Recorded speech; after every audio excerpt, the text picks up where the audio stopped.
Y'all had y'all man. Then he did it all in that book interview, all that shit. Like this motherfucker. All right, we will resume after the break.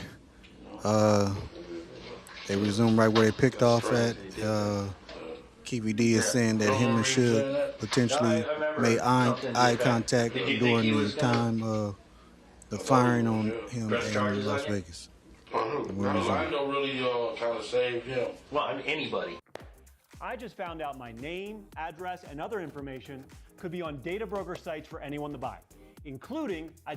Don't tell him that. But answer the question. I thought he was. You really is? Yeah, because he just had the music industry view of food. Right. You know what I'm saying? And like y'all, with the street people want to scared of him. You see now he getting beat up every week. Yeah. So the police actually came and did some search warrants. Yeah. You remember that you were there for that? I got away about 5 minutes before y'all came. Okay. And they got into the houses on Burris, Yeah. as well as quite a few other places. Yeah. They actually took quite a few guns. Yeah. Yeah. They didn't get the right gun. No. Do you have any idea now where that gun might have gone? No idea. Never heard anything about it. Or did I never say anything about it? Who went back and got the Cadillac? T. Brown drove it on. So T. Brown would have had the gun at some point? Not that I can recall. You didn't hear anything about that? Nobody never discussed what a gun is. Never. Okay. Tell them why that happened, because what was your mindset? What's that? Why wouldn't you not discuss the gun? We was trying to get I was trying to get as far away from Vegas as I possibly could. Okay. It wasn't on your priority list. Yeah. I was trying to get the fuck up out of there. When did you leave Las Vegas? We left the next morning. I'm sorry? We left the next morning because we figured y'all would be looking for that Cadillac on the road. Okay. So you left in the Buick Yeah. with Pamela. Or Paula, I'm sorry. Me, Paul, and Lane. Oh, Lane drove back with you. Yeah. What did Lane say about the shooting to you? He was just nervous all the way back. And he was like, man, because he went on to the doctor and got a sling at the same hospital. In what hospital? What Tupac was? Yeah, on Maryland Parkway. Really? Yeah. The next day or the same night? That same night, got a sling. Was on and everything. While they were in the hospital? Yeah. Tupac was taken to a trauma center, not on Maryland Parkway. Okay. There is a hospital on Maryland Parkway. Yeah. And you think that's where he got it, yeah. Got a sling and everything. He was fucked up. They fucked him up bad. Okay. I'm looking for anything Orlando might have said about the shooting. When did you find out that... that they was hit? Yeah, Tupac was hit. Suge was grazed.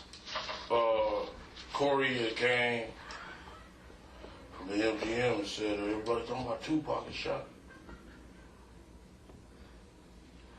What did Orlando feel about that? What, did you say anything? No. Yeah, there you go. Yeah, he didn't say nothing. You didn't say anything? Yeah, no. We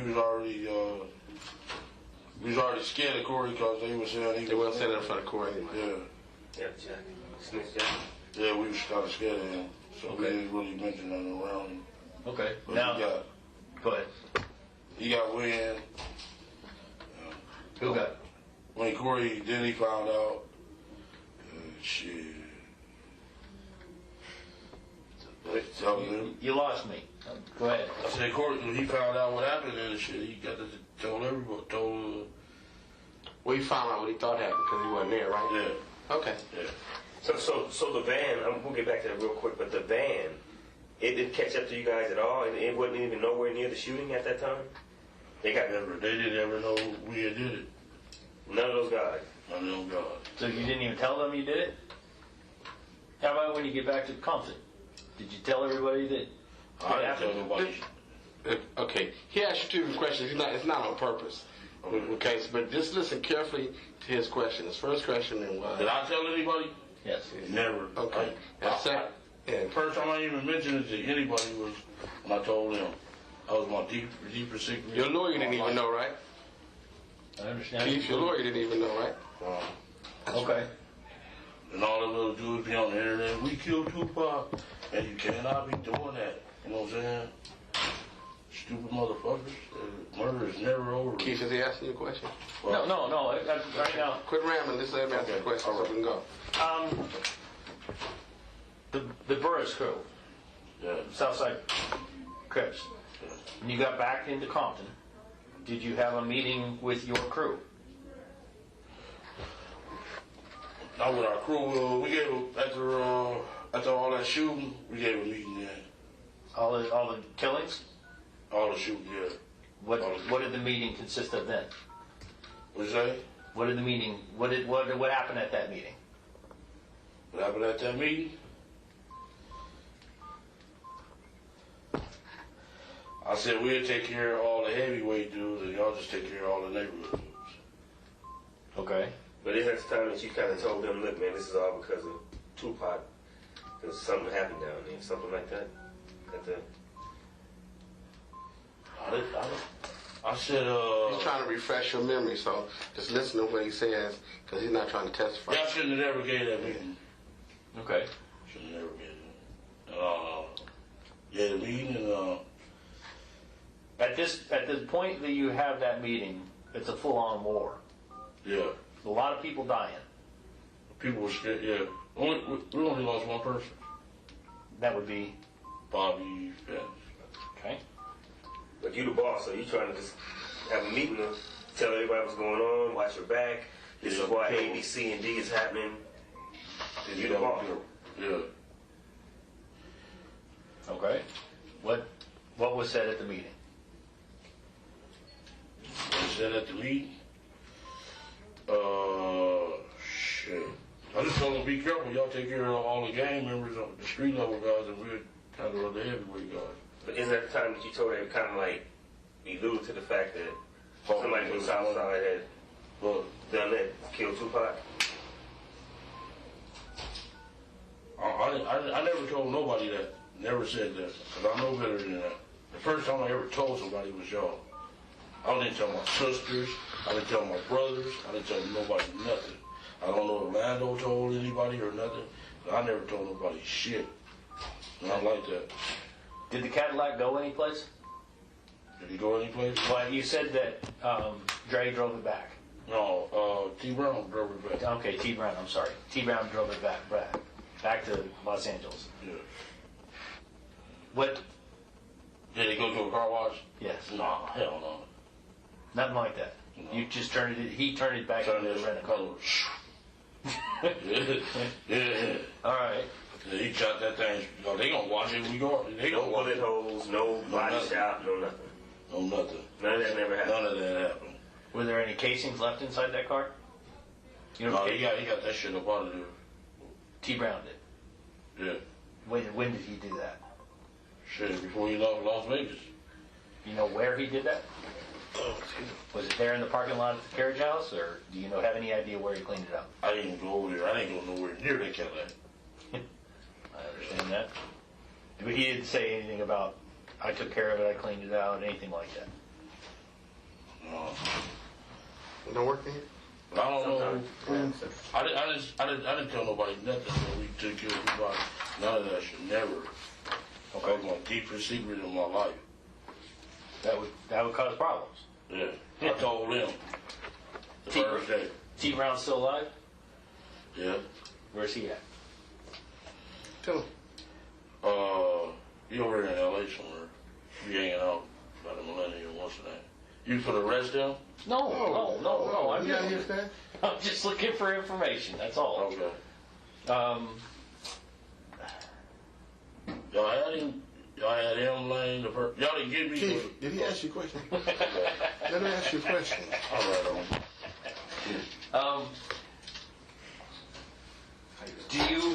Have you discussed this with T. Brown since Tupac died? Man, I'm the only one alive. I know. Have you two discussed it? Yeah, all the time. Will Would T. Brown talk to me? What? He might, I don't know. I don't know. Okay. He might. But, yeah. And I would. Do you think he stashed that gun? I'm just asking for your opinion at this point.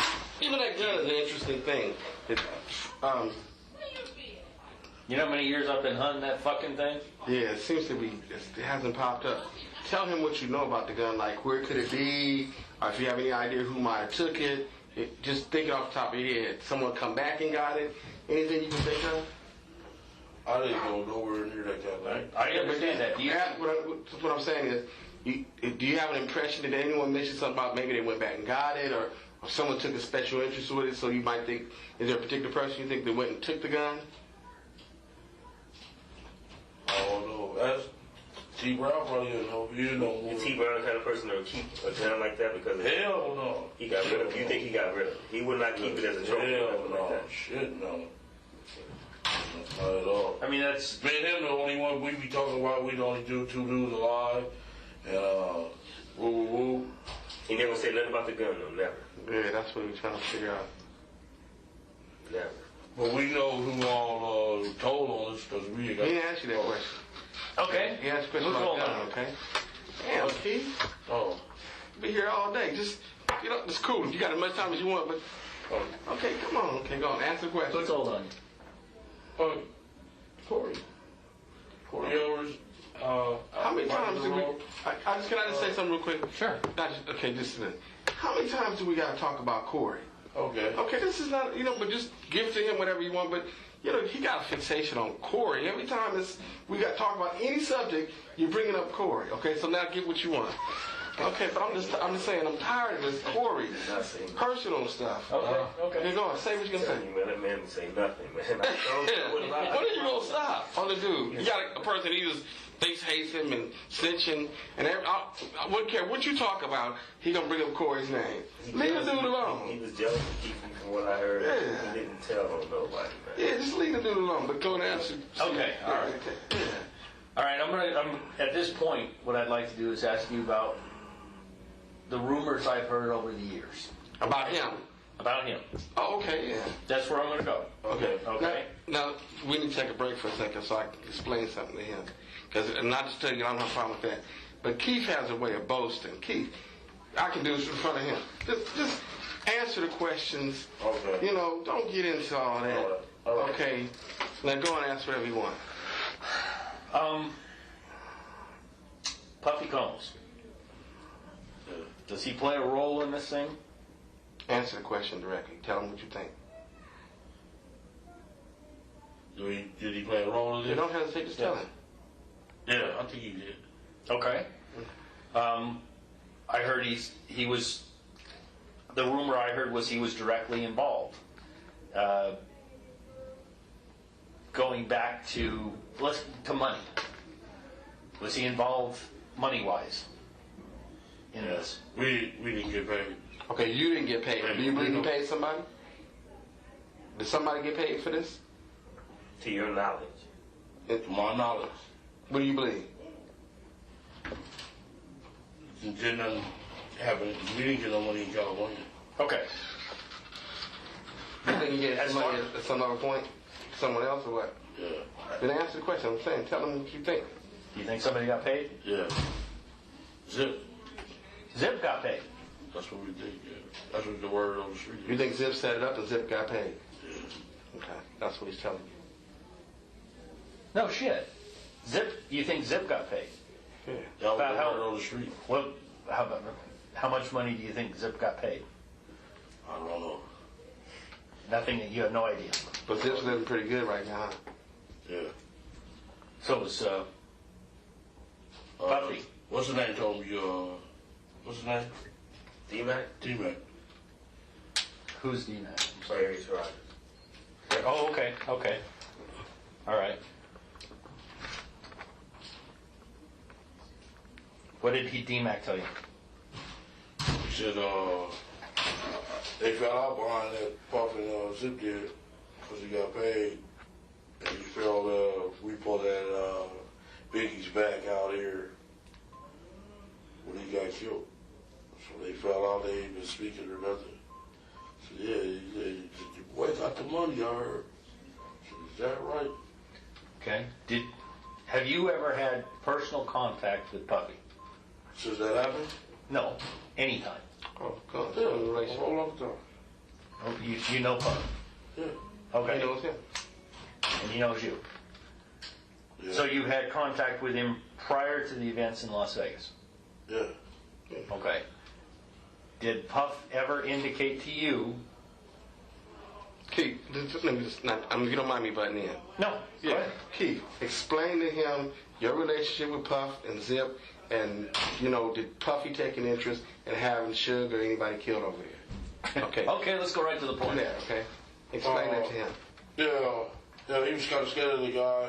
And we was at a hotel, and he was like, man, I'll give anything for that dude here. Who are we talking about saying that? He said that in front of our whole. Which one, Puffy or Zip said it? Yeah, Puff Puffy said was talking about. Okay, go on. I would do anything For that boy's head. for that boy's head. Referring to who? Sure. Suge. Okay. Why? Because he was afraid of him? Yeah. He was real scared of that guy. Okay. And, it was like 45 of us in the room, and he said that shit For everybody. in front of everybody. Did he ever offer anything? Or was he implying that he'd pay to have it done? Yeah. He implied it or he said it? He said it. What did he say?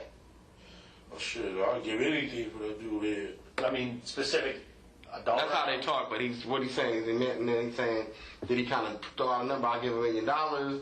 I'll give what? Did he say something like that? He was just like, he'd give anything. So, motherfucker, million, too. That means big to some little gang moves on the street. Like, Okay. man, we'd turn that, ooh. But he never had, Puff, as far as you know, never said, I'll give you a specific dollar amount. He didn't say no specific dollar amount, but he wanted the man's head gone. Okay. What about, did Puffy have any problems with Tupac? How about that, that record came out, told him he's a faggot and all that shit. Right. Did he ever say anything specific? Did Puff ever say anything specific about Tupac that you know of? Put it this way, what he's saying is, you have the issue with Suge, and that he wanted Suge dead, but did Puffy seem to express an interest in Tupac? Was like maybe something happened in the Tupac. Did he say punk ass Tupac? Yeah, fuck that dude, yeah. And did he think we got to have something done? He got all this shit started. I was saying Tupac was the one that started Yeah, it. got this shit started. That's what he was asking for. I'm sorry. That's okay. I'm understanding.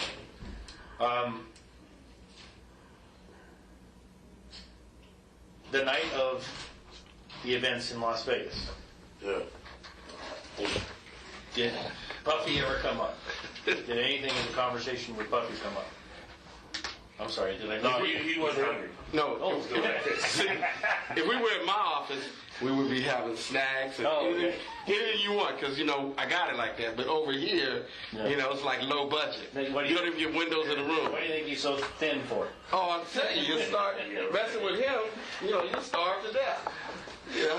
Get some water. Okay, go on. Why spend hours on complex video platforms? With the upgraded Canva video editor, we've made it easy to edit your soon-to-be viral content.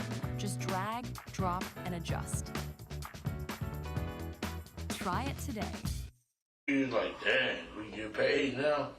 Okay. And that was meant within. Well, we didn't even know the boy was shot. But you been paid. Came back. Right. But when you say paid, been paid by Puffy, right? Yeah. Paid by Puffy Oh, okay. to Orlando and your crew. Yeah. Were there ever any? Did he ever give us some money? Okay. Did he ever give you any money? No, he didn't ever give us no money. Not direct for you. Was there any efforts made Conversation. to get paid by Puffy? Yeah. Okay, and tell me about that. We went and met Zip a few months afterwards. Zip being, and where was Same one who get Zip Right. Kim gun. Yeah. Yeah. Like we, Where'd y'all meet at? at the hot wing place on La Brea and 3rd Street. Okay. My beans. Describe the conversation. We like, Is it just the you young- and Zip, or is there more? That's just me and Zip. Okay. They had raided our house, took all our guns. Right. Like, man, we really need that money now. what I'm saying? These dudes got millions of dollars to go against us. You know what I'm saying? Right. Yeah. He never did get back with us. No, what did he say when that conversation took place? Did he say, I'm going to check with you, I'm going to check with Puffy? Yeah. Okay. So when I get back, I'll make sure he send you all some money. Zip said he was going to make sure who sent you some money. Oh. Oh, okay. And is there any talk about how much? No, we didn't say how much. I had a lot of money back then also. He didn't ask you that question. What you had? That's okay. Did Zip ever indicate how much he was going to try to get from Puff? No, he never indicated. We need some money. Okay. But the point is, since you mentioned you had your money, you meant money. It's really Orlando's and money for what they did. Yeah. Oh, okay. Okay. Now you think Zip got paid by Puff at some point? Yeah. What makes you think that? After I got out the feds, I wouldn't met him maybe like 2 years. What do you mean you got the feds? He was in the feds visiting for a while. Oh, Yeah. Okay. So when did you go in? Yeah. 98, When did you come out? 2002. Okay. And you think during that time period, Zip got paid Yeah. by Puffy? Yeah. Because when you got out, what did you notice? Was that? When you got out, what happened that made you feel that Zip got paid? Had a big nightclub, 3-story shit. All kinds of cars, everything. Okay. In that 4 years, he ended up all that shit, man. Yeah. Okay. Did you ever I ever try to get in contact with him? Yes. No, I never. He never called back. You left messages, he never called you back. Yeah. Called Puff too when I got out. Puffy didn't call you back. No. But I seen him after everything went down. I seen him. You saw who? I seen Puff at the House of Blues. Okay. He came to the car. Then he acted scared of us. I would be too. If I owed you money, I'd be afraid of you. Well, yeah, you didn't want to pay too, so what did he say when he came to the car? Yeah.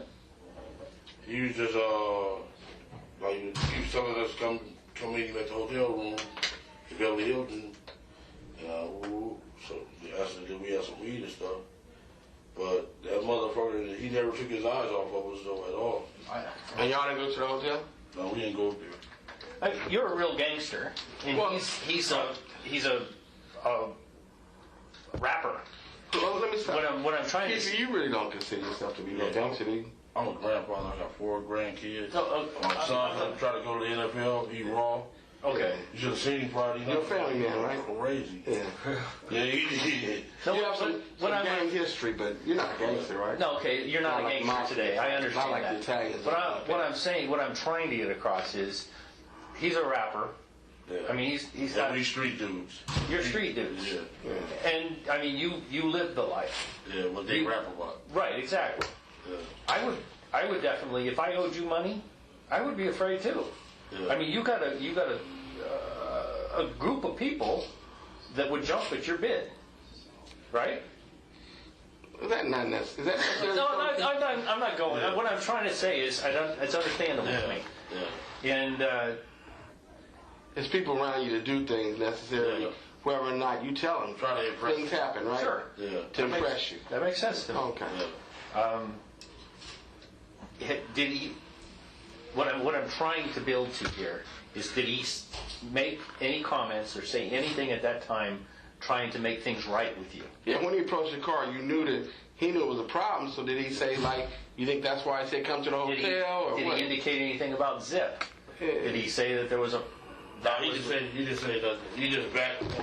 He just was in the window we were talking to me. Then he backed up, and there was girls all over him. He steadily watched that car. He wasn't paying attention to none of them girls.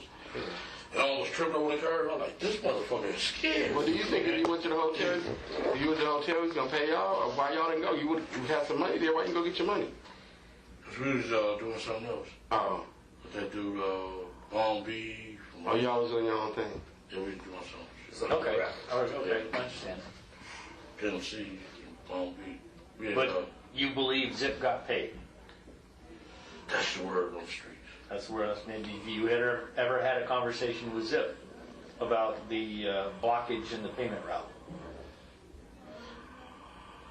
I ain't seen Zip since then. And you haven't talked Since to him? since I seen him at the Hot Wings. I seen him this summer. I wanted to ask him, motherfucker, where my motherfucking money at? Well, they wouldn't let it. But you didn't have the conversation with him, is what you're saying. You wasn't able, that's what he's asking, clearly. You wasn't able to talk about your money related to that. The answer's no? No. Okay. Okay. What is T. Brown, I'm sorry. Go on. What is T. Brown doing these days? T. Brown, go on. Sell a little weed. Okay. So, That's about it? yeah. And Okay. I got 2 little boys too, grandkids. Okay. Is there, You want me to have him call you? no. Did he ask you that? No, and I don't want to go that far, and I don't want to get you in that far. Okay. What I want to do right now is get my stuff together and to see if I can approach him and talk to him. In your opinion, what would be the best way for me to do that? Him? Yeah, he a motherfucker. He broke me down like a single shot. All right. Detective? Oh yeah, whatever. No, do you have any? However he can help you. Oh no. No. He know how to do it. He a bad motherfucker. Oh. Do you have any questions right now specific to Tupac that could help me? Is there anything that Right now. I have not asked you that I should have asked you? Now see, that's one of them kind of questions that is a hell of a question. But is there anything that you recall as looking at the details of what he said that maybe you need to correct, or perhaps, Elaborate on? or something that you think, is there anything that you think is relevant that you need to do that with? I know something I'm gonna ask. You guys were you down there to specifically go do something to Tupac or shit? Oh, no. Not at all. You were here for the fight. For the fight. We've been going to the fights. But after Baby Lane was beat up, you went to the 662 Club to possibly get a hold of Suge. But once that was over, you were done. We were done. Once that liquor got bought, Yeah. So we were smoking weed and everything in the car. it's party time. Yeah, it's party time. Yeah. And Lane was like, man, I'm fucked up. They beat the shit out of me. Yeah, and then Suge and Tupac presented themselves to you, and the opportunity was too great.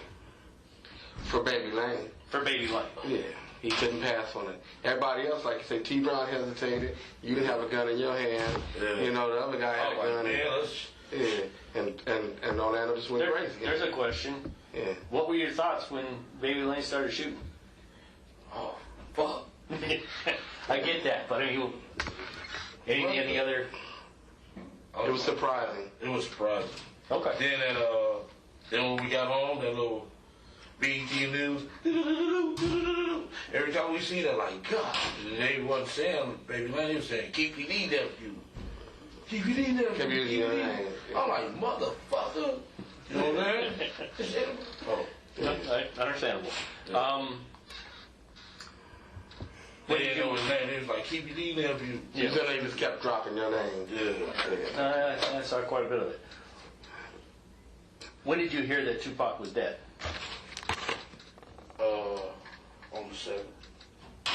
No, he didn't die for About a week. Yeah. Yeah. About the 14th. When They had him on the machine, man. They had him on the machine. What did you think at that point? Oh, fuck. The search warrants have already been hit, right? No, y'all came after he died. That's right. Okay. After we died. And It was after the war broke out between our sets. why was Baby Lane shot and killed? I was getting late, shot and killed. The guy owed his for half a key and went out the back door. It had nothing to do with Tupac. Nothing. You don't think, huh?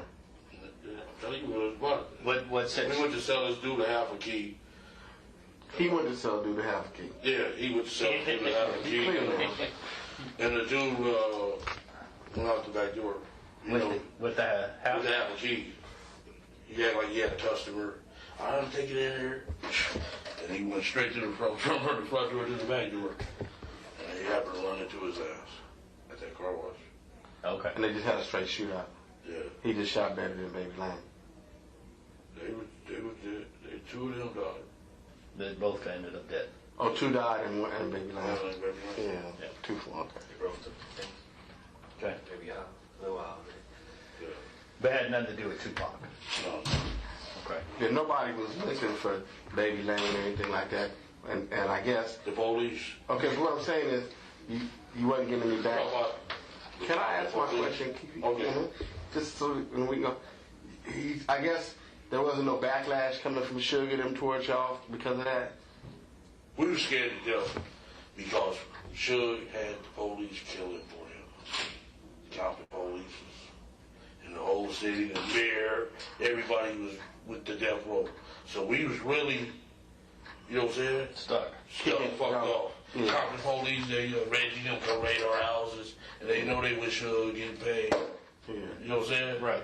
Oh, must be good. Yeah, we was at a big disadvantage. Yeah. Big disadvantage. They come take our guns, you know what I'm saying? So we can't fight back. You know, Compton police. So y'all was feeling naked, right? Yeah, they did us bad, man. How do you feel about Tupac being dead now? I wish it never happened, man. Right. I swear my life been fucked up ever since. I ain't been able to really be rich no more. Now, how do you feel about him being dead, though? I know your life probably changed, but how do you feel about him? See, the point is what he's asking you is, you wish it wouldn't happen. It's a bad situation. It's unexpected. It's what he don't want you to tell him, right? Yeah,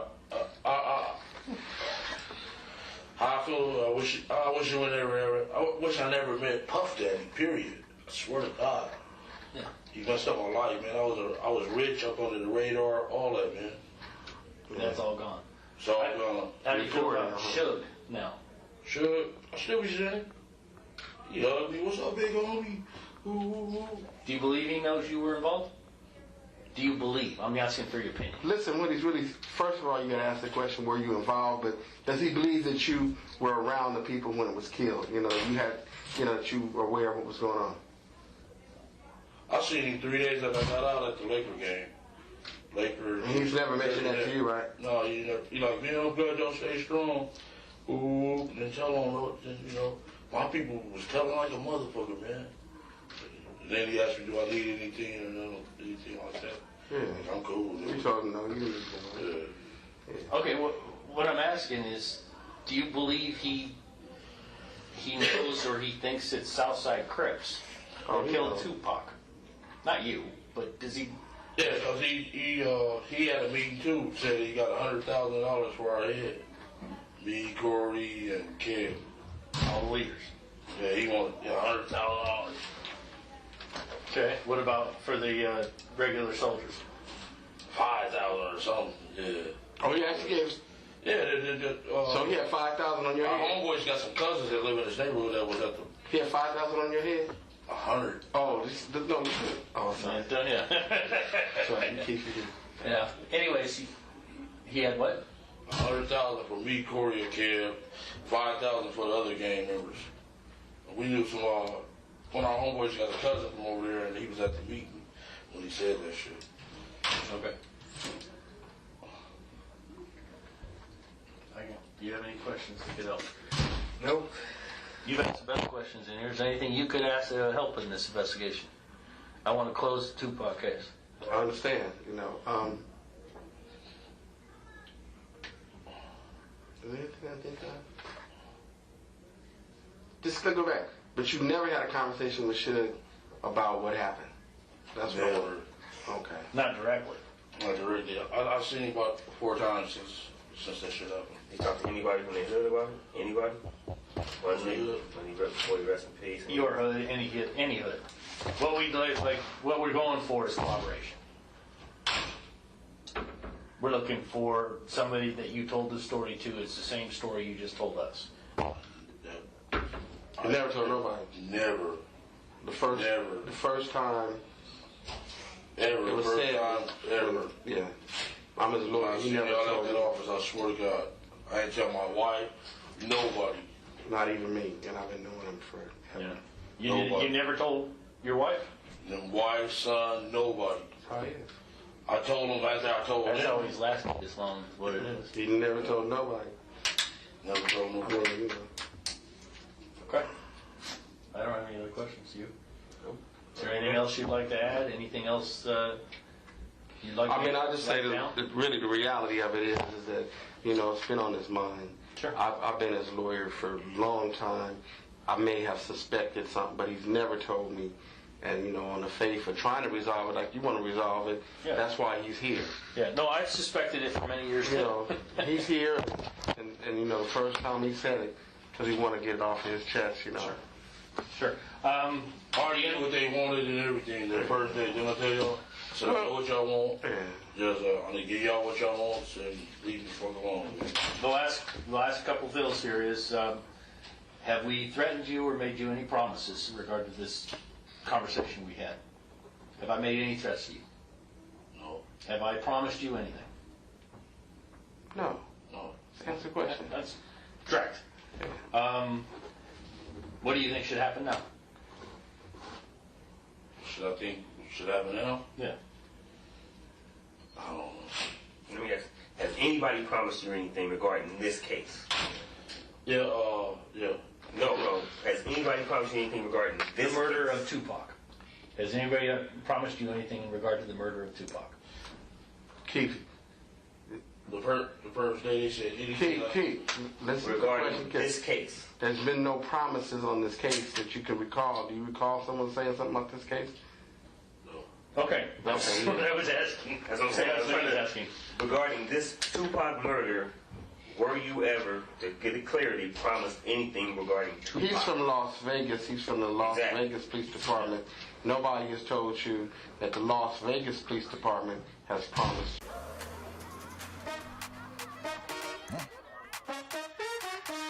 Give me some of that wow. Move to the beat, drop down.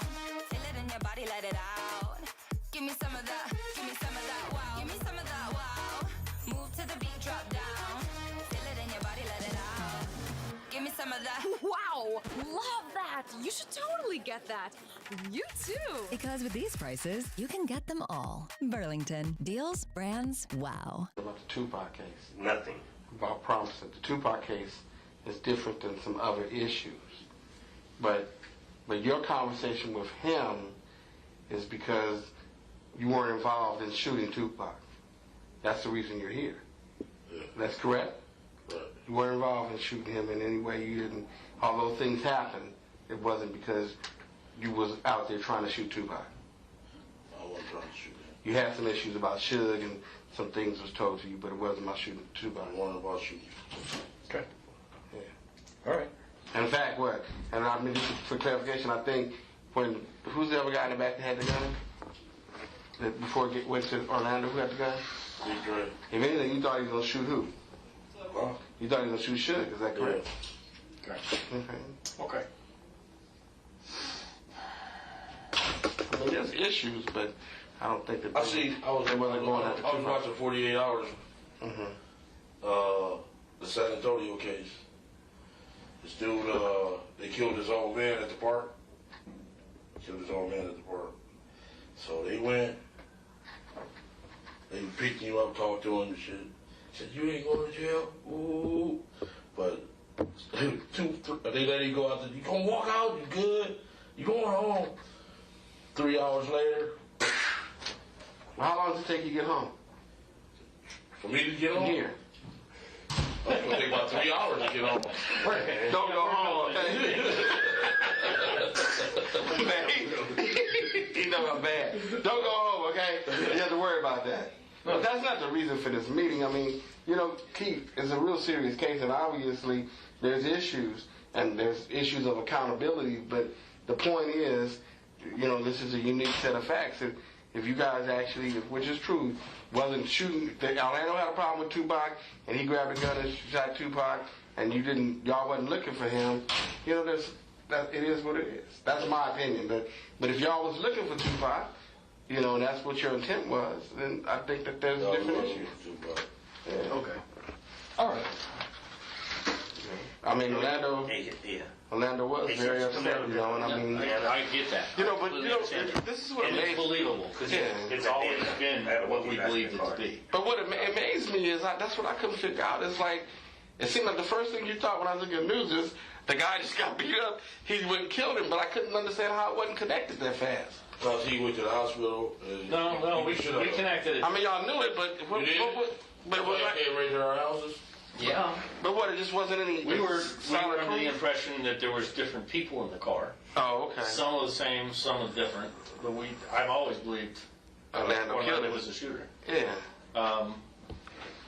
The I was in the car. Hmm? Was I always in the car? Sometimes Could've been. yes, sometimes no. Yeah. Your name came up a lot. Yeah. And there's a lot of stuff going on. We just... But I mean, I'm more kind of from the street. D is, suburban dude. But the reality of it is that I believe, in his situation, usually gang leaders, people that are top of this gang, they usually have beef. Like his beef would have been with Suge. Right. Tupac would be, and I'm speaking for Keith, but Keith will tell you, it would be like something minor to him. He wouldn't even be in the same ballpark with him. So Keith really wouldn't have a beef with Tupac. Because his thing would be like, Orlando or whatever y'all little problem is, you need to straighten out on the street. But if it was more him and Suge, that would be him, Suge, or somebody in a leadership role would be somebody he would really focus on. Go ahead. Because it would be kind of demeaning for him to focus on that. Here. Yeah, okay. I'm sorry. I'll be right back. Yeah. Where's your restroom? I'm dying here. Oh, that's fine.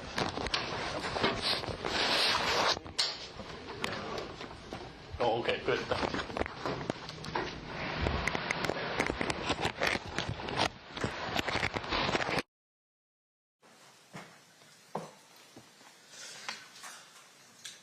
Okay. State who's your next witness. Mike Dorsey. Okay.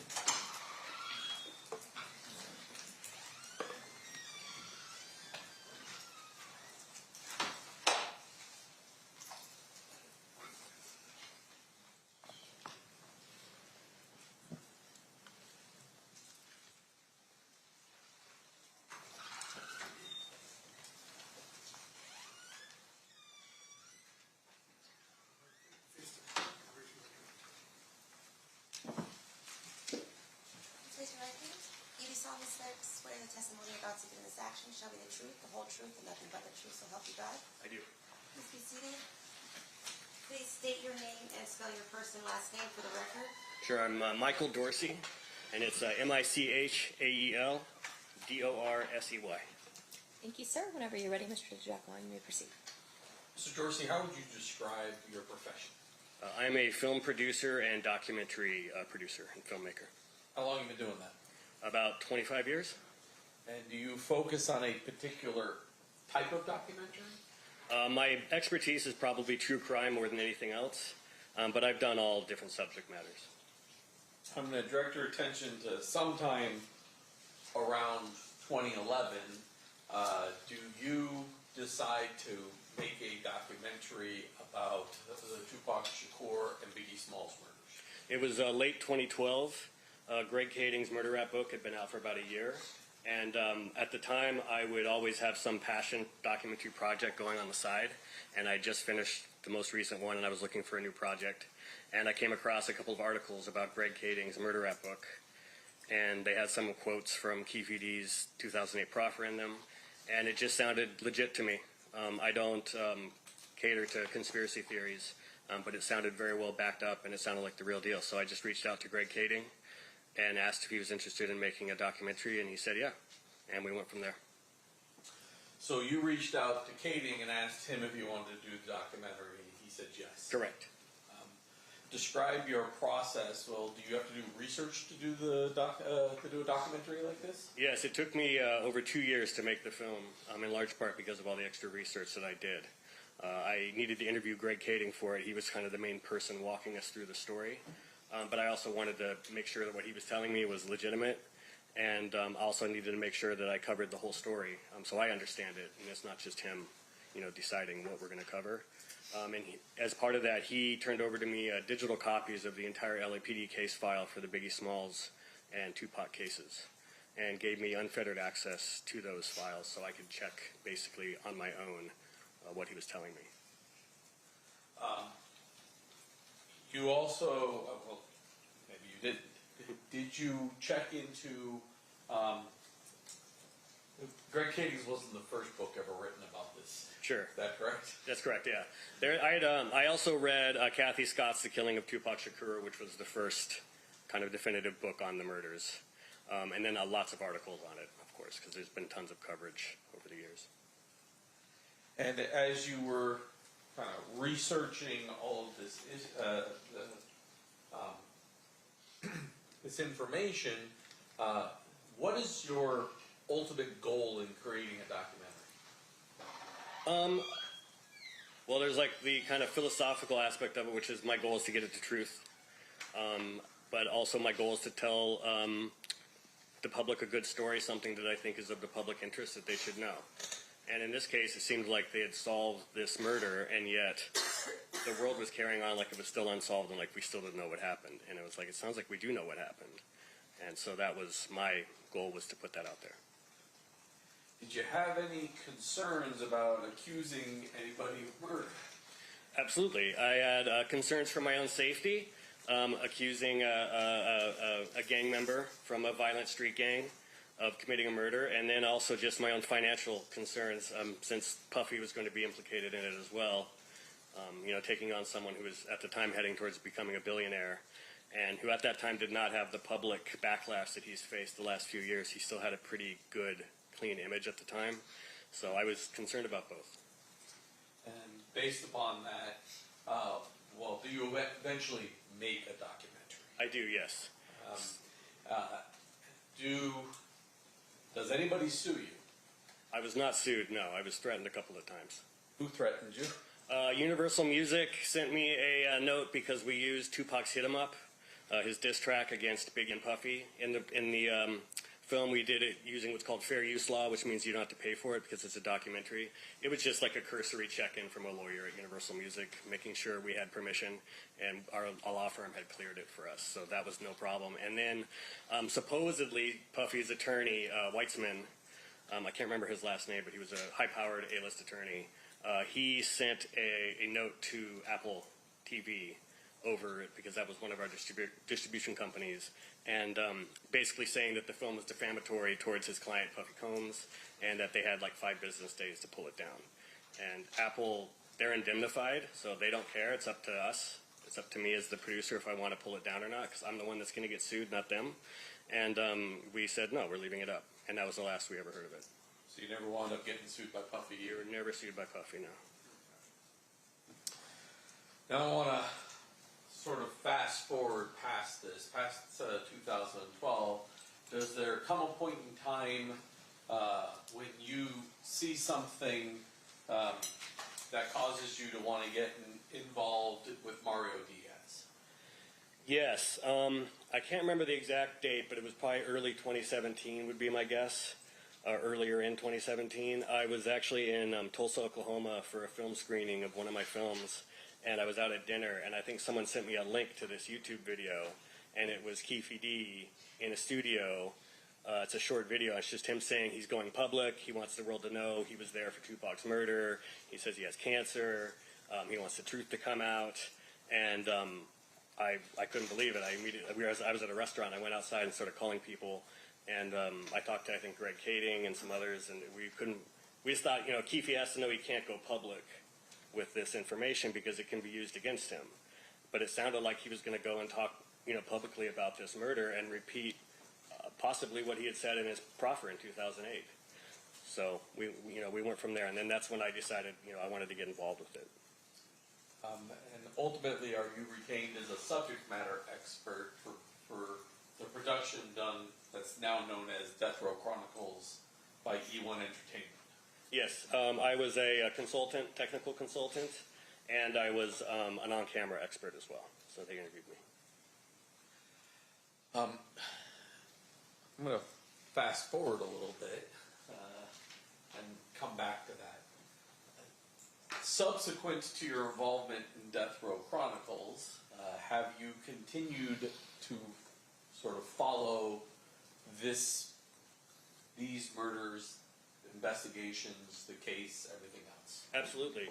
2017, when he recorded the interview for Death Row Chronicles in July of 2017, we were actually in production on Unsolved at Universal, which was a scripted series based on the murder rap story.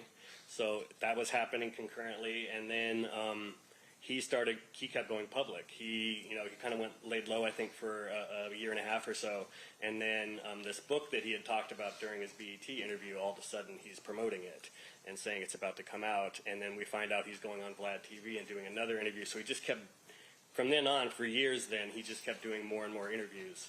So I stayed engaged with it, and I also was conducting my own interviews, following up with new people. James McDonald, Mob James, who I believe testified, I conducted his first ever public interview back in 2017. We convinced him to go public and tell his story. Since then, I talked to multiple gang members, gang detectives from Compton, detectives out of the LAPD, anybody who might have information on either Biggie's case or Tupac's. In particular, back in 2012, when you kind of reviewed the information that was available, was there any information from Trayvon Lane or Roger Williams within kind of the case file as of statements that they made about what happened that night? In the case files, were there statements from them? Yeah. Not really, no, because Trayvon, they don't cooperate with the police. There was an FI card from Buntree, Alton McDonald, who's James McDonald's brother, that they had talked to him at the scene and he refused to cooperate, but they noticed that there was a bullet hole in his car. And then subsequently, I've interviewed Williams, Neckbone. I interviewed him a few months ago, and I've had private conversations with Trayvon Lane. In particular, Buntree is deceased, and was deceased even before you became involved in the project, on any project. Correct. He was murdered like 20-some years ago.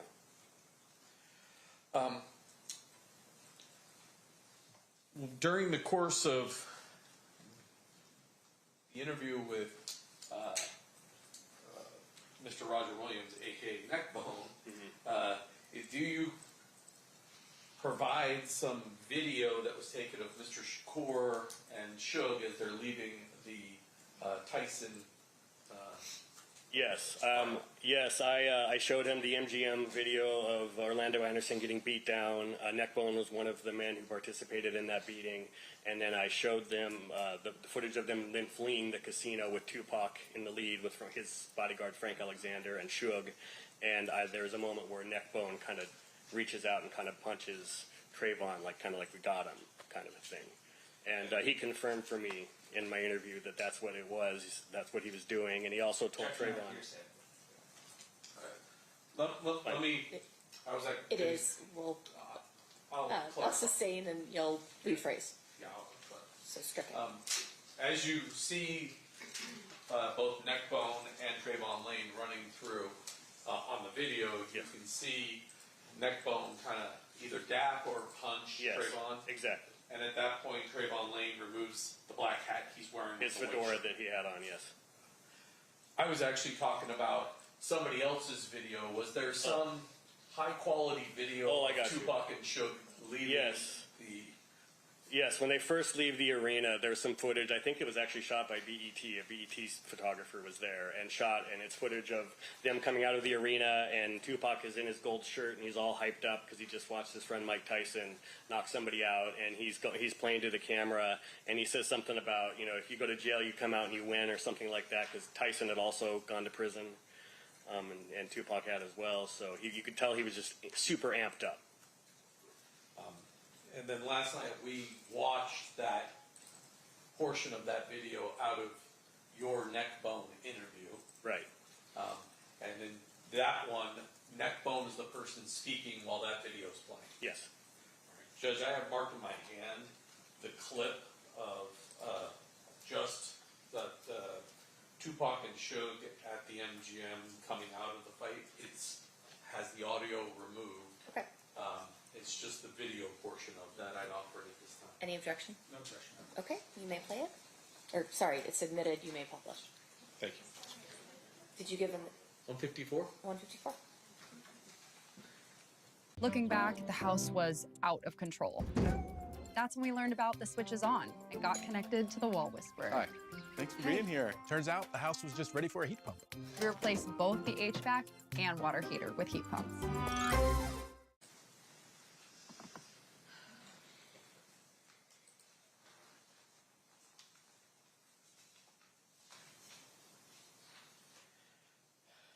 Both Shug and Mr. Shakur are both readily identifiable from this video, correct? Right, yes. And this is the shirt that, the clothing that both of them are wearing as they come out of the arena. Yes, and there's photos of them beforehand in the casino in the same outfits.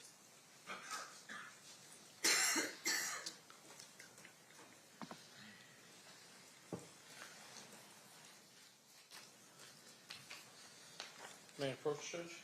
You may. Showing you has been marked as state's proposed exhibit number 149. Have you ever seen the photograph of these men sitting on the curb sometime after the homicide occurred? Yes, I've seen this. And do you recognize the people that are in those photos? I recognize them more because I've been told who they are, although Trayvon Lane is very easily recognizable because I know that that's the outfit that he was wearing that night. Okay. Mr. Cole, can you take down the listing of what's on that? Oh, sorry. You may proceed. Thank you. So that's Trayvon Lane. We've previously heard testimony that's Idi Amin and Leonard Jefferson. Correct. Have you ever spoke to Kevin Woods? I've never talked to Kevin Woods. And do you even know who Castro is? Yes, another member of the Outlaws. Okay. Yes. Were Kevin Woods, Castro, and Idi Amin all members of the Outlaws? No, Kevin Woods, I believe, was one of the Pyrus, also known as KW. So just KW. Castro and Idi Amin are... As far as, yes. Okay.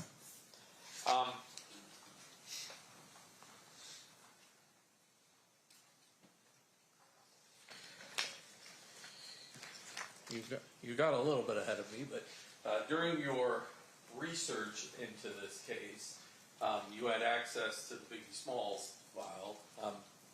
Alton McDonald is actually known as Buntree, correct? Yes.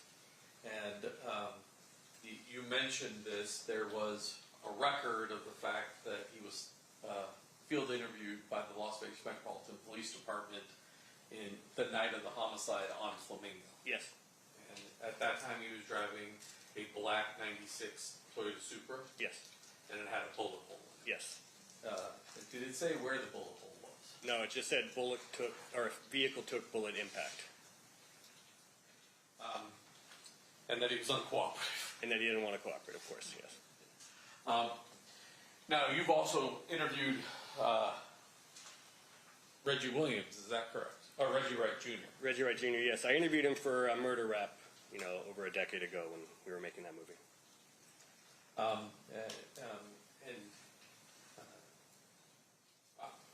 I'll leave that alone.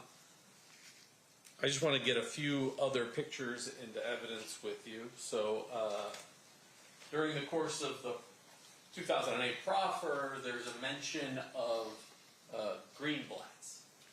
Yes. And sometimes it sounds like greenbacks. Yes. Were you able to eventually identify that location? Yes, it's very obvious. It's a New York deli. It's been there since the 20s. It's very famous. It's on Sunset. It matched the description. And also the way Keefe described it, upstairs and downstairs and where the liquor area was, it was clear that he was talking about Greenblatt's. Showing you has been marked the state's proposed exhibit number 152. Do you recognize that? Yes, this is the front of Greenblatt's on Sunset Boulevard. There's some blue writing on there. You recognize that as well? Yes, those are subtitles that I added. That's a screenshot off of your interview, I think, with Neckbone, correct? Yes. Were you aware of a person by the name of Eric Zip Martin, also known as Equan Williams, maybe Eric Von Zip Martin? He went by a bunch of names. Yes. Who was he? Zip has a long story. He's kind of a Harlem legend, a hustler from Harlem. He was a drug dealer, trafficker. He, I believe, also was trafficked in women. Was a pimp. He was an older generation, or kind of in between Puffy's generation and Puffy's father. Puffy's father was also involved in the street business there in New York and was murdered when Puffy was very young. And Zip Martin was kind of like he was a mentor to Puffy when it came to like the street life and wanting to kind of have that gangster persona. And supposedly he may have also been dating Puffy's mother at some point. Was he the godfather to anybody associated with this particular case? Yeah, he was supposedly godfather to Biggie's son, Chris, CJ. And is that the son with Faith Evans? Yes, I believe so, yes. When Biggie died, was there a memorial that gave certain credit to Zip? Yes, actually on his second album that came out a few weeks after he died, Life After Death, in the back there's a thank you, a list of all the people to thank, and in there's Uncle Zip, and then in parentheses it says the spiritual advisor. You also, I'll put this in 151, showing you as marked as state's proposed exhibit number 151. You recognize that? Yes. And who are those two individuals? That is Sean Puffy Combs on the left and Zip Martin on the right, and this was supposedly at a New Year's Eve party in 94 or 95. Move to admit 151. Any objection?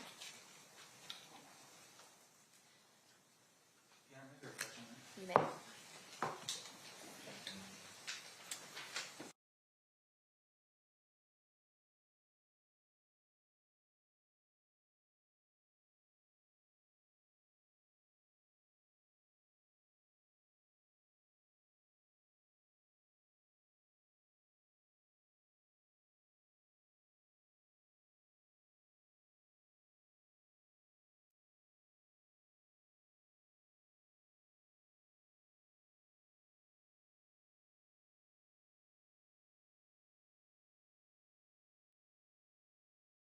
Pursuant to the conversation at the bench, no objection, it'll be admitted.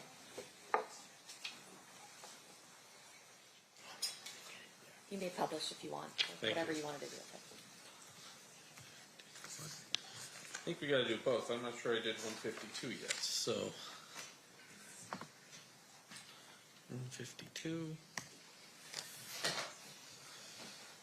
That's one of the shots that you had of Greenblatt's? Yes. And then 151.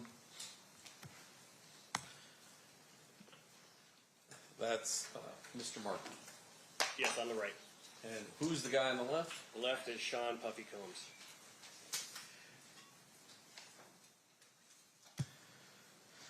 Now, Mr. Diaz testified about sort of the production of Death Row Chronicles. And initially, were you contacted by Cliff Mogg as well? I reached out first to Las Vegas Homicide, and then Cliff Mogg reached out to me after that. Okay. He had contact with you, and just so, since this is one we put up in our opening, showing you state's proposed exhibit number 61, you recognize that guy? That is Zip Martin. Move to admit 61. No objection. So admitted. And do you essentially conduct an interview with Detective Bond? Yes, he came out to Los Angeles and interviewed me in my home with his sergeant.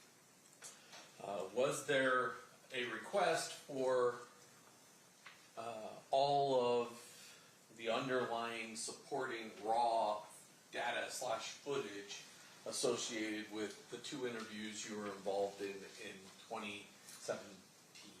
For Death Row Chronicles? Yes. Yes. It wasn't so much a request, but I told him, I figured you could just subpoena the raw footage and get it. I didn't know yet that, there's laws and that it's kind of up to the entertainment companies if they want to turn over footage or not. They can't be compelled to. So that's what I thought would happen. I thought I'll let him know about this, and then it's his to do with what he wants. Sometime after the indictment of this case, did you learn that we were unable to acquire the raw footage of that?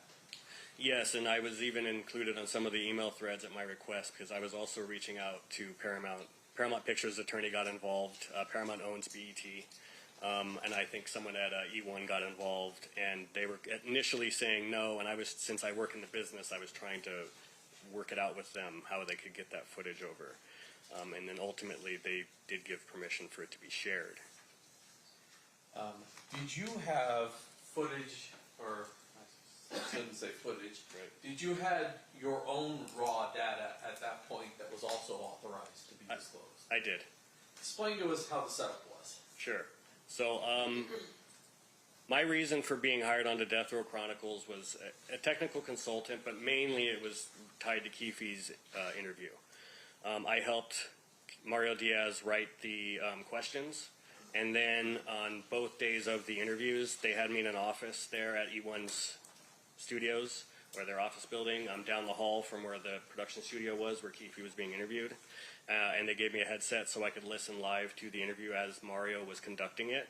And then I was texting follow-up questions to Mario while he was in the studio as things came up. Were you recording your audio feed? Yes, I took the headphones off and I made my own recording with my phone.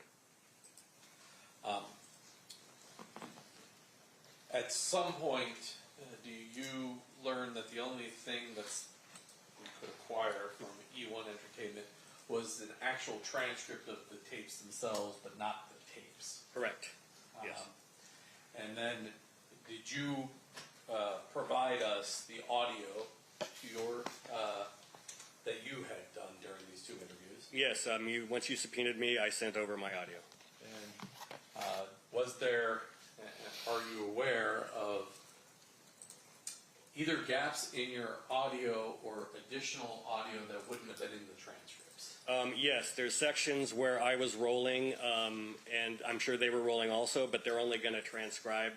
The reason of making a transcript for a production is the pertinent parts of the interview that they're actually going to edit into the show. So it's so that when the producers go to figure out how they're going to edit the show together, they have a transcript and they can tell the editors, use this segment here, use this segment here, use this part.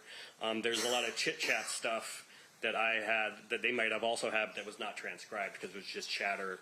It's never going to be used in the show. There are also some sections where I probably was rolling when they might have already cut.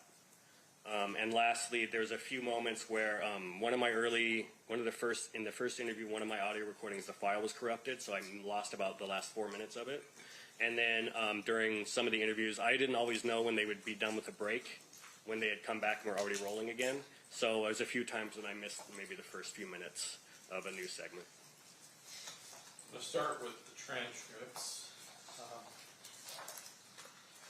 State's proposed exhibit number 113 and 114.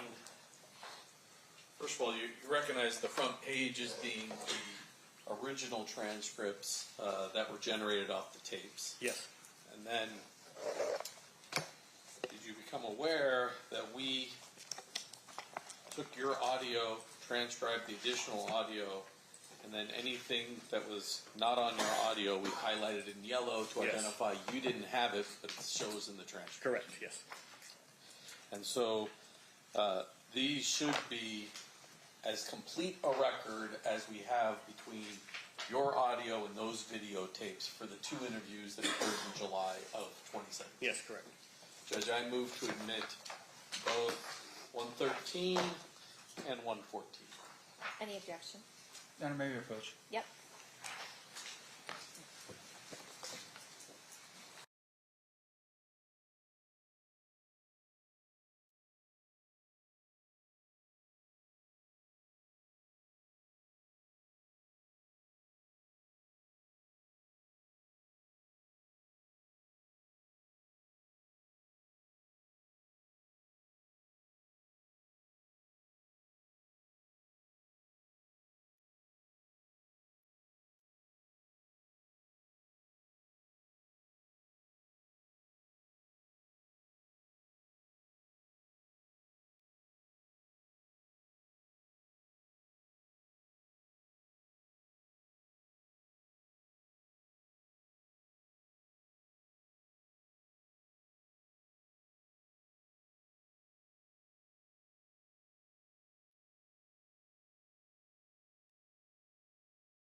All right, pursuant to our discussion at the bench, the transcripts will be admitted over objection.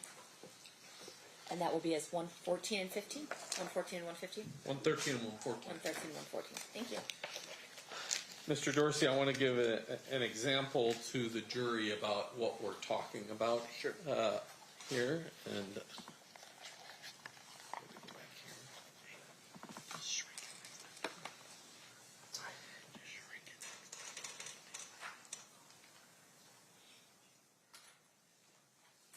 let me put my glasses on. We are in 113. So if we go to 113,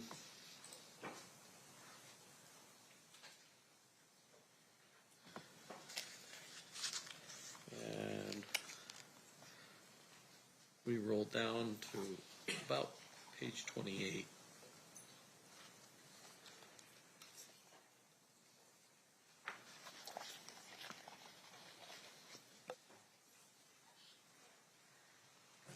Oop, there it is. It's page 28. Time cutoff is about 30 minutes and 16 seconds in. The yellow part is the part that's not on your audio tape. Is that correct? Yes. And that was transcribed from the original videos that we don't have. Right. And everything else that's unhighlighted, we should hear on the audio. You should hear, yes. Okay. And that would be the same for both of these. Yes.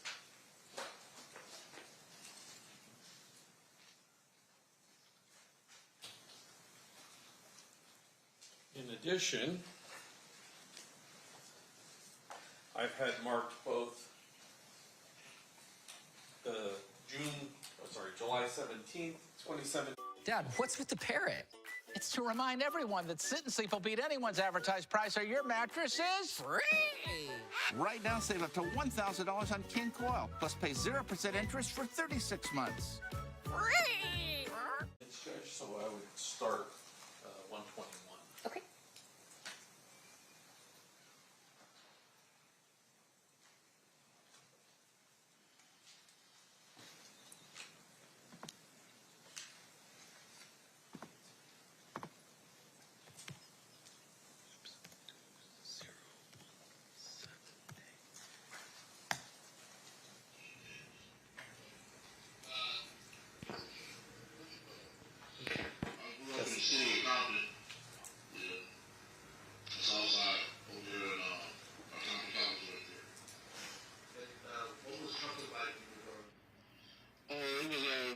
When I first started, Compton was when I was I moved here when I was like 3, and it was literally white, all white. It was the first black family on the street.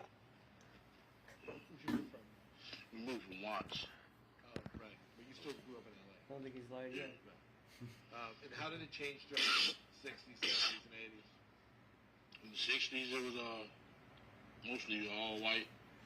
But 69, 70, 71, they started moving out. And more black families was just coming in. And then when did it get dangerous? When did it start getting dangerous?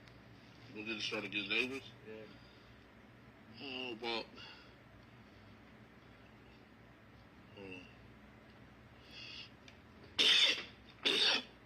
about 72, 73.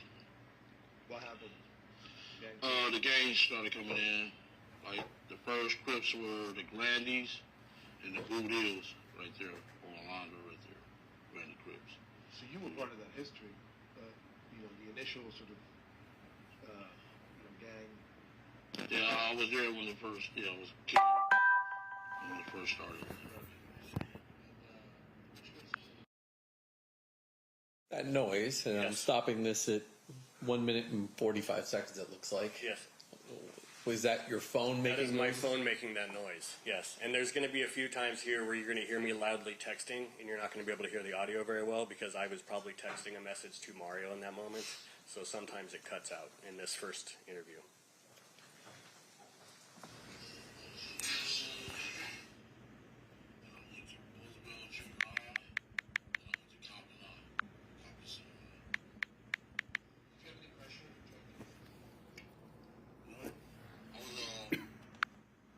I was in 4th grade. My teacher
Thursday that Southside started. I happened to be at the school when it started. All my big homies, brothers, and they was there. I was shooting dice. My dad rolled by, and he seen me. He said, Pop, what the hell are you doing? I said, I'm shooting dice. He said, shooting dice? I'm like, yeah. I said, get your ass in this car. Come on with me. So I really got a whipping for trying to be a soul son. So I was about 9 years old when this first started. That early? Yeah. How'd you work your way up? How'd I work my way up? Yeah.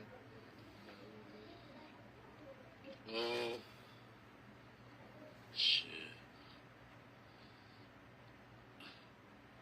I don't feel comfortable saying it. No. You don't have to go into detail. You can just say, look. You won't talk too much about his gang affiliation or what he did to get his way up. Okay, so answer the question again. Yeah, how'd you work your way up to that organization? What, to be the boss? Yeah. Well, money, really. You know what I'm saying? Money gave me the power and stuff like that. The dope gang, really. Dope gang. The coach, one of the coaches at Compton College, I was 17 years old. Got to start with that. So you were respecting. Yeah. Respect the guys. Yeah. Because when I was in high school, I was in this program called Upward Bound at UCLA. Called what? Upward Bound program. Shit, I was kind of a smart student and stuff like that. And on the weekend, like an advanced I program. come home, and all my homies, they was kind of rolling. You know what I'm saying? And I was up there eating them noodles and tunas, you know what I'm saying? So I should have stayed there going to UCLA, but I stopped, got in the gang, started selling drugs. Could have gone to college, gotten the gangs instead. Stop that for now. Yeah, so can we find out? Yeah. Well, just continue, man.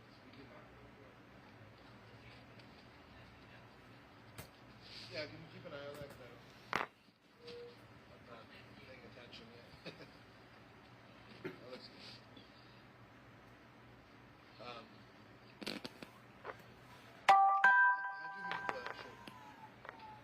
Oh. We talked about it in my office. I was like 9 years old, 10 years old, 10, playing park water football.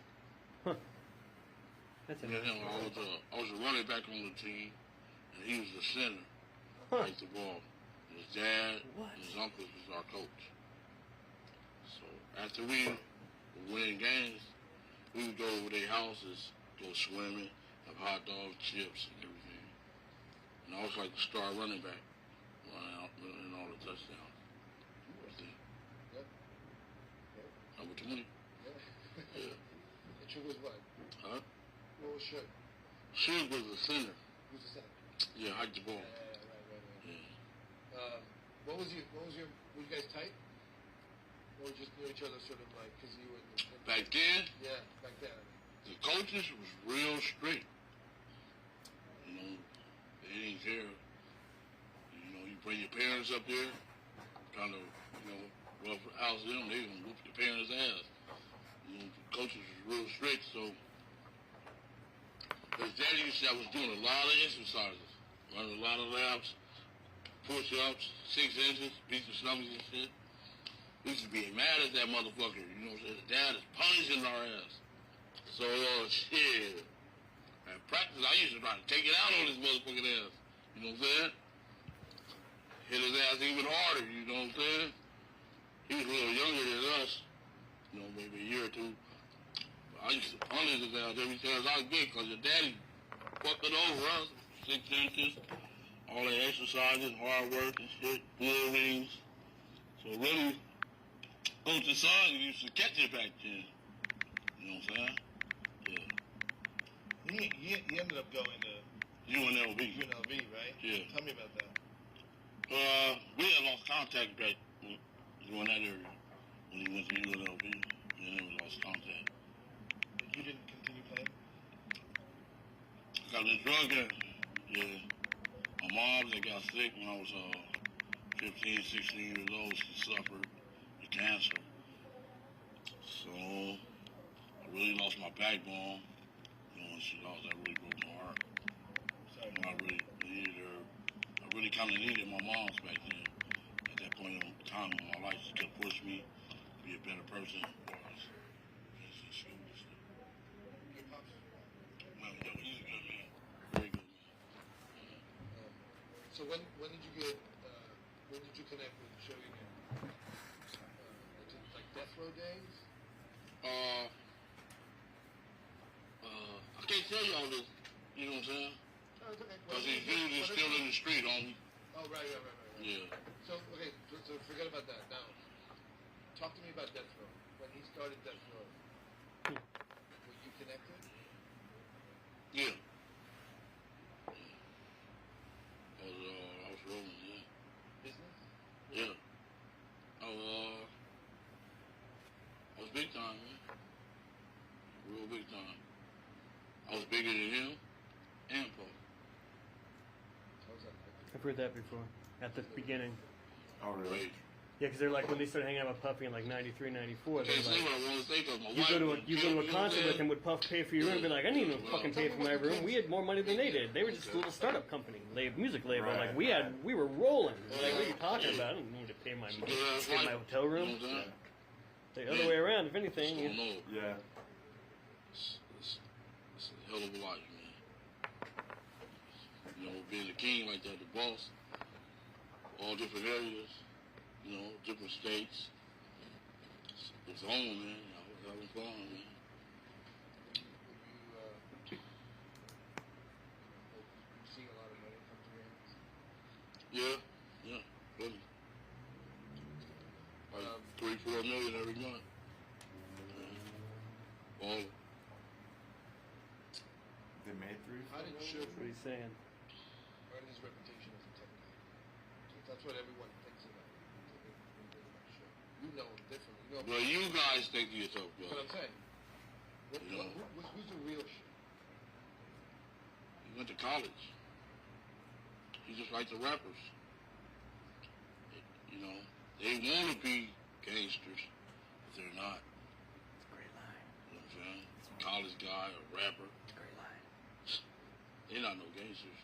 They rap about what we do. You know what I'm saying? Talking Real about Suge. gangsters do. You know what I'm saying? That's just like Tupac, Biggie, you guys ain't no gangsters, you know. They just rap that.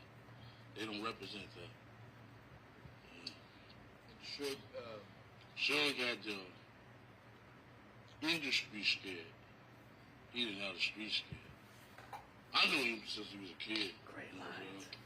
I knew he wasn't like that. You guys thought he was like that.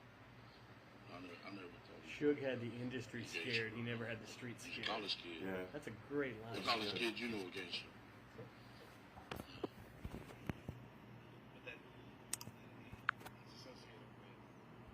You ready to get $1 million to be associated with Bloods? Come on, man. You wasn't in the streets, dude. Knock it off. I want to get the real story. You know what I mean? Yeah. What this is what this film is about. Just like the guy knocked him out at the barbershop, the barber. Come on, man. Yeah. I been knew that. Yeah. Since we played football together, you find out a person's heart, especially in a football game. Football, you know what I'm saying? Yeah. So tell me more about him. Do you think he was just like home sugar bear? Was he really softy at heart? No, his dad's name is Suge. And he just took on his dad's name. He just called him Big Suge when we was playing football. Oh, that's That was his dad's name. His dad's name is Suge. But I mean, but what was his personality? Was he? His name was like, Sugar Bear. You That's say what his he was mom a called gangster, him. but was he like And then it got shortened to Suge. softy at heart? Like, was he like a soft guy? Oh, he's a good kid. Went to college. That's what good kids do. Go to college. Yeah. Did he have business smarts? Evidently he did. You know, he took a record company from the ground up and made it $100 million. You know what I'm saying? Yeah. He shouldn't have been trying to be no gangster, because you're not no gangster. He should have just stuck with the business. You know what I'm saying? Like Puff did. Stuck with the business, you know? The business side. Jay-Z stuck with the business. But you want to run around here hitting on people, you know what I'm saying? Think you a gangster. Then you got some crooked cops running around with you, you know what I'm saying? Yeah. So that was his problem. He was trying to be a gangster when he wasn't. Yeah. That got him into trouble. Really, you can't be out there faking. You know what I'm saying? You really can't be out there faking at all, you know, because you will get exposed. You know, the streets will eat you up, especially if you're weak. I got you. So, real quick, just to talk about Death Row again. So, when did you first hear about Death Row? Like when they were doing really well, were you excited? Were you around that whole scene? You know, Dre and Snoop, all that stuff, or were you not so close to that? I was handling my business, man. I wasn't worried about no, you know what I'm saying? Them dudes rapping about Can that what dude I out do. there give me a Coke? You know what I'm That saying? dude that's getting our lunch They not orders, really their way to like that. like page They that rap guy. about Or... what gangsters do. I'm not no What's that dude's gang name? You don't know who that member. guy I'm is? not a gang member. Okay. If I see him walk by, It's a difference. You, when we were talking in my office, you told me that you delivered the money for the, for the startup money for sure. That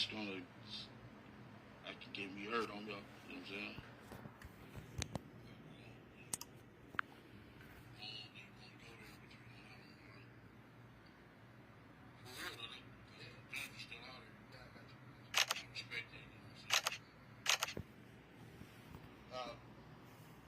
Did you listen to their music? Yeah, it was cool. I liked it. All Eyes on Me, The Chronic, Dr. Dre. Them was from my side of town. Him and Easy and Ren, they from my side of town. Did you, you're a fan of Tupac? ran pretty well from Yeah, that was cool. NWA. I did. There's stories that your brother Kevin was typing easy. Yeah. Tell me about that. They was two youngsters trying to make it in the street, doing their thing, making money and stuff. Yeah. And I went to the pen. I went to the pen in 1985. And cause I used to be in his house. He used to be making all that racket. I'm like, man, that sound like some fucking bullshit. Turn that shit off. You know what I'm saying? Shit, but he stuck with it. And I was walking around the track in Tracy all the time. I'm listening to the cruising down the street in my 6'4". It was him. I didn't even know. One of my partners came up and was like, I'm like, man, what the dude, Eric, right doing? He like, man, you ain't heard that record? Easy, that's Eric. I'm like, man, you bullshitting. You know what I'm saying? Because they only had 2 TV stations back then in the prison yard.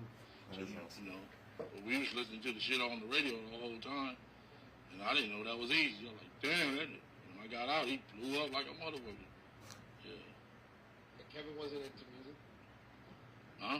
Kevin wasn't into music? Kevin went to prison. Yeah. Oh, he was there with you? No, he went to prison after me. He went to prison when Easy and blew up kind of, and this shit that came off. Yeah. How many times did you go in? How many times I went in? Yeah. Oh, shit. I did a shooting, drug case. I went to Tracy, Corcoran, and then I went to the feds. I went about 4 times, went to the feds about 4 times. This last little bit, they raided my house, came in. Said, the guy didn't know who the fuck I was at first. He like, raided my house looking for my daughter's boyfriend. So I'm like, damn, he like, what you got in here? So I got a pistol and some money. Like, okay, don't worry, I'm glad you declared it. So the motherfucker got I had on my drawers, my slingshot t-shirt, while he had me in handcuffs. So he went in the room and got my pants, and he found out who the fuck I was. Called me back in there, he like,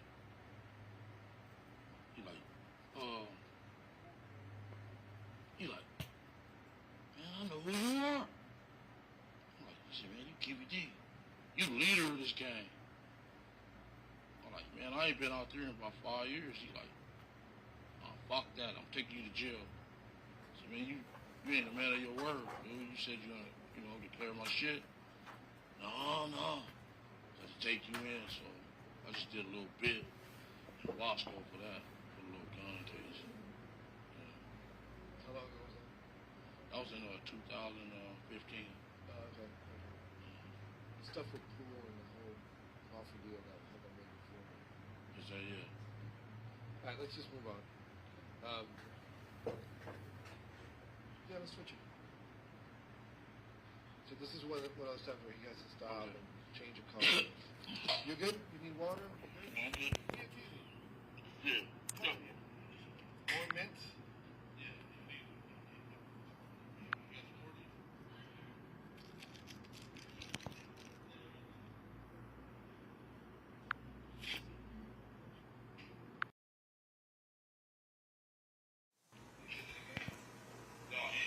Anyways. Feel all right? Like, yeah. You shouldn't. I can't tell if they're just bullshitting right now, if they're filming. Yeah. They didn't give you a costume though? No. He taught it. He showed it right back together. Yeah. He told me before I went to the surgery that I was going to have a colostomy bag. Yeah, so it's the location. If it's near the rectum, you get it. Yeah. If it's above, you're good. But it's pain in the ass. Yes, it is. I told you, I've got 2 people close to me who dealt with that. My mom's passed from that. Your mom? That's what scared the shit out of me. Oh, so you have a hereditary thing. Man. Right. Well, I mean, I got my checked. It's supposed to be at 50. I got my checked at 40. Yeah. I've been going every year now. You do it every year? Yeah, I do it every 5. Yeah. All right, let's continue. You guys support? Hey, so there's a bunch of Southsiders in 90s music videos. You guys are a bunch of music videos. That's great. Do you remember which ones you were in? Like,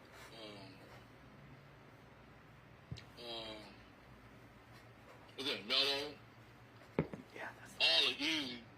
One of my brothers is a famous actor in every Easy video.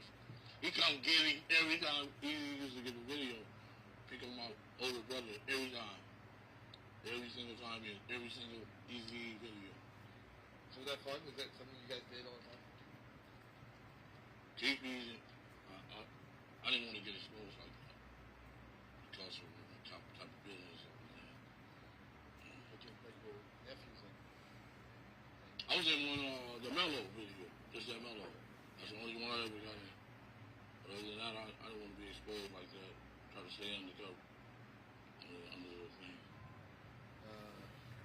Is it true that you guys provided lowriders from some of the video directors? Yeah. How's that work? We had only the hydraulic place in Compton called Compton Hydraulics. So people used to call up there and ask for lowrider cars. Like, what's the dude named Batman? Little dude, Chris Snow's boy, what's his name? Batman? Batman. Batman. The little dude, what's his name? Marcus Houston. He used my car before. He was in a little group. What was that little group called?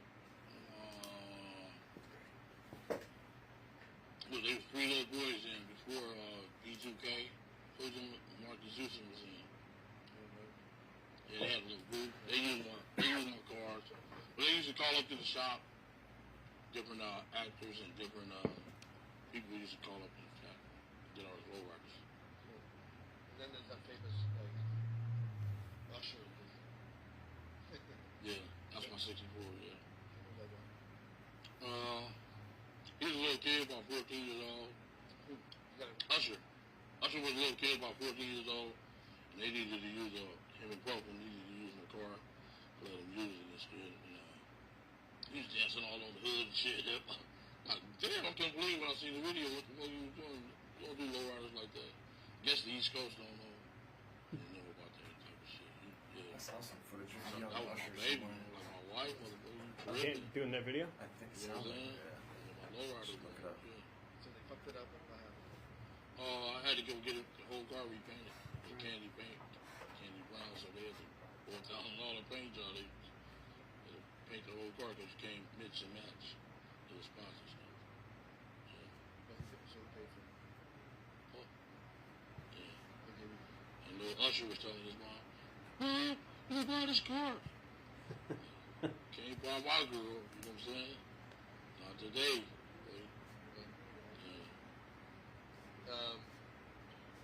So what happened? How did you know, how did we get to this point? Like, how did you opened up to the police about what happened today? I want you to be comfortable talking about it. Like, at some point they cut up with why did you tell them what happened? I was up against it. Definitely. Are you comfortable talking about what they had on you? Is that? Are you comfortable talking about what they had on you? Or is it drugs? Yeah. As far as like, proof. They would, the FBI don't come unless they have you. They don't come unless they have you. They sent a guy from D.C. to get me. Formed a task force. But I figured I was targeted behind all shit friends, they polices and shit. So they was like kind of, we was fighting on real war. You know what I'm saying? The mayor, he was even with we was sitting at a restaurant, sitting at IHOP, Tampa Boulevard and Alameda here. This motherfucker come in here, acting like you are, like you're a street motherfucker. You tripping, mayor.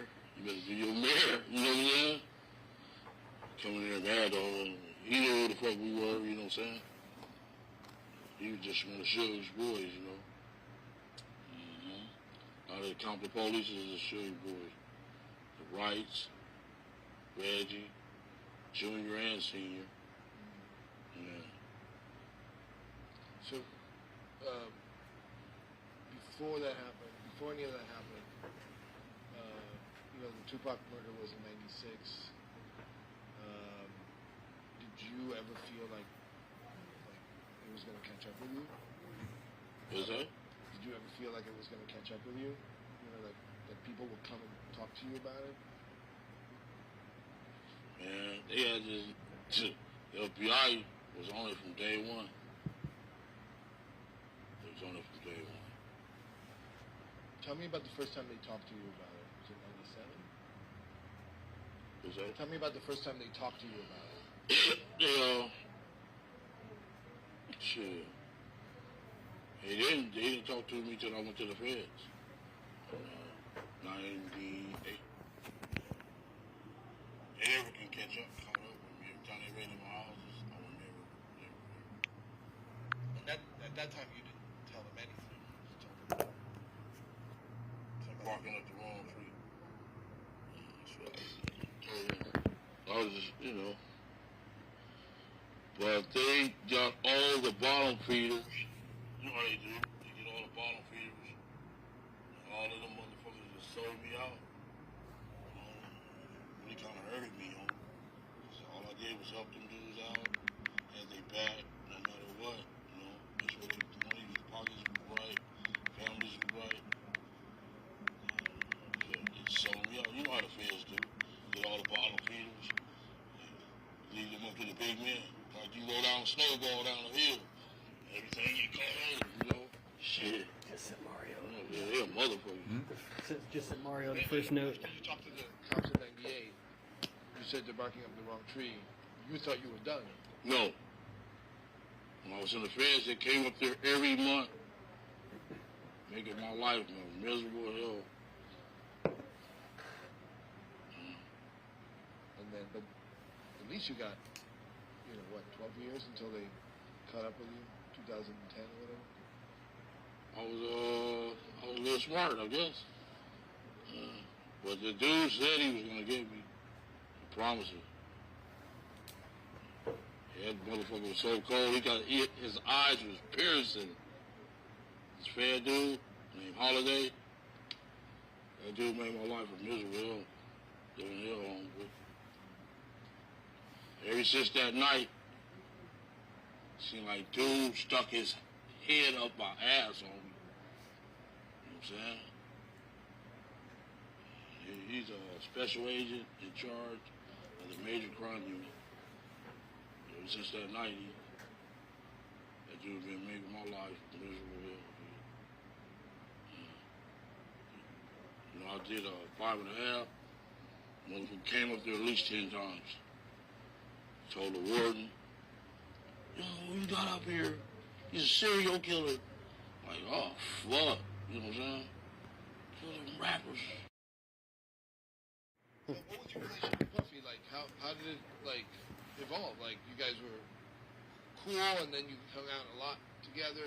When he used to come to California, we used to meet up and have fun. I was a baller. I was a builder. In fact, I was doing better than him back then. Shit. Fun, man. Did he ever talk about Shook? Did he ever talk about getting scared? You fucked up. What's that? I said, did he ever talk about Shook? Did he ever talk about being scared and all the bullshit, go back and forth, the East Coast, West Coast shit? You talked about that later on in our relationship. That's right. Well, that's what I mean. Like, when did we get to that spot, that place where you guys were talking about that? Now, me and my boy Zip was rolling up, we was going to the club one night, rolling up Greenleaf in the neighborhood. His phone rang. He was like, I guess they must have fucking played it. Something, I don't know. He's like, man, let me speak to Keepy. I got on the phone. What's up, dog? He's like, man, I'm giving a concert out there. We're on a tour on the West Coast. So we was, think it's cool to come out there? I said, why it wouldn't be cool? He's like, the big CEO guy. CEO guy? You're like, yeah, the big guy. I knew what he was talking about. It was like cold word and shit. So I guess I was kind of scared of the guy. So we went to the Irvine Meadows. It was something. Oh, just the Irvine. He had the hottest song out in the world. You know what I'm saying? Shit, that song was One More Chance. Boogie on the stage. Suge was right there. When I came off the stage, he asked me, man, how you doing here? Same way I know you.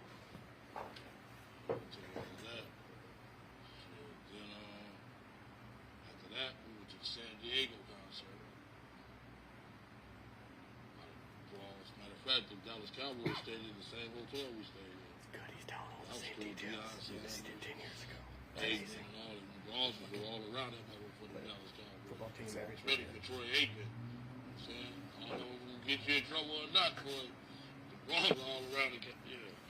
Then we went to the Anaheim.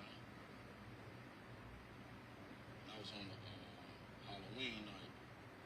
Perfect. Halloween. Halloween night. Was cool there too. And he just give you passes for everyone, like everyone would go concerts. I just go get a ticket with the little homies. I was riding in the van. I was on the stage with him every time. Yeah. You get to hang out with Biggie, obviously, right? Yeah, Biggie was cool. Cool dude and everything like that. So when did Puffy start talking about, Suge on a real serious level?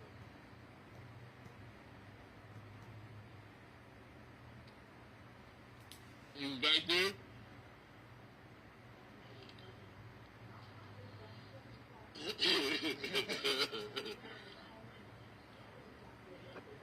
Oh, we already established that. Yeah. Now, what'd you say? I said, when did he start talking about Suge, like on a real serious level? Puffy. Oh, being scared of Suge? Well, or doing something more than that.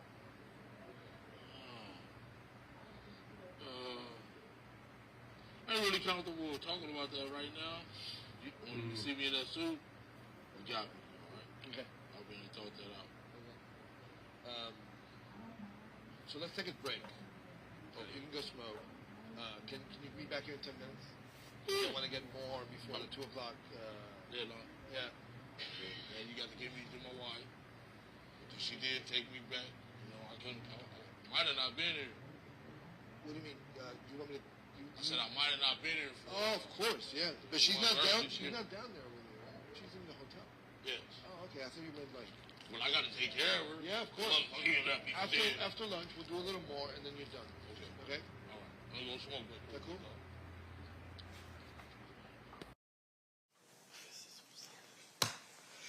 Jay, that's probably a really good breaking point. Where are we at time-wise, just so we can put that on record? 35 minutes, 17.7 seconds. Okay. Ladies and gentlemen of the jury, we're going to recess for the day. We're going to have you guys back at 9:30 a.m. on Monday. During this recess, you are admonished not to talk or converse amongst yourselves or with anyone else on any subject connected to the trial, or read, watch, or listen to any report or commentary on the trial of any person connected with this case by any medium of information, including without limitation, newspaper, television, the internet, and radio, or form or express any opinion on any subject connected with the trial until the case is submitted to you. Please rise for the jury, everyone.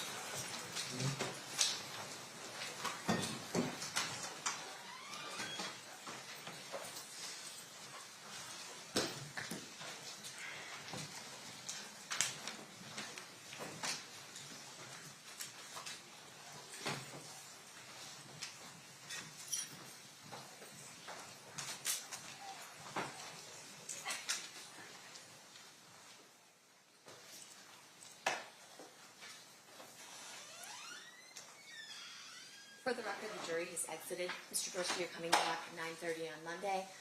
Over the weekend, do not talk to anybody about the case. Do not discuss your testimony with anyone. He's still on direct, so myself and Mr. Paul should be allowed to talk. I mean, he's free to talk to Mr. Stan as well, but he's not on cross. So I think it's appropriate that we still talk to him. What's the standard definition? Well, I get that that's the standard, but it's usually between direct and cross, that the witness is not allowed to be, or after the cross has started. I disagree. You can talk to him about scheduling. Okay. All right. I'll just call him. Perfect. Which one? Were 149 and 152 admitted? 149, 155? Or both? The 149 is not in. 149 was not in. 152 is? What is 152? I don't think 152 is either. Okay. Sorry, I just don't know. Mr. Garcia, more excuse. All right, thank you. Thanks, sir.